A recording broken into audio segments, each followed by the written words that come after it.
7 তাৰিখে মেট্ৰিক পৰীক্ষা ৰিজাল্ট দিব কিন্তু এইবাৰ আপোনালোকে জানে যে কোভিডৰ পৰিস্থিতিৰ পৰিপ্ৰেক্ষিতত ছাত্ৰ ছাত্ৰীসকলে বহুত বেছি প্ৰিপাৰেশ্যন কৰিব পৰা নাছিলে গতিকে মই ভাবো যে ৰিজাল্টটো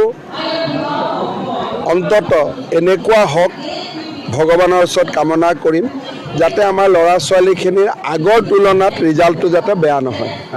কাৰণ এইবাৰ বহুত প্ৰত্যাহ্বানৰ মাজেৰে মেট্ৰিক হায়াৰ ছেকেণ্ডাৰী হৈছিলে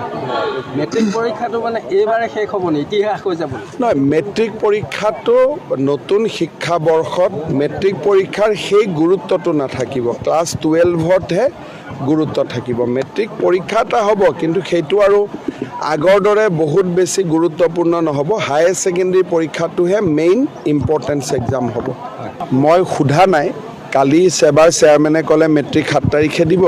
হায়াৰ ছেকেণ্ডাৰী 10-15 দিনৰ ভিতৰত 7-10 দিনৰ ভিতৰত দিয়ে দিব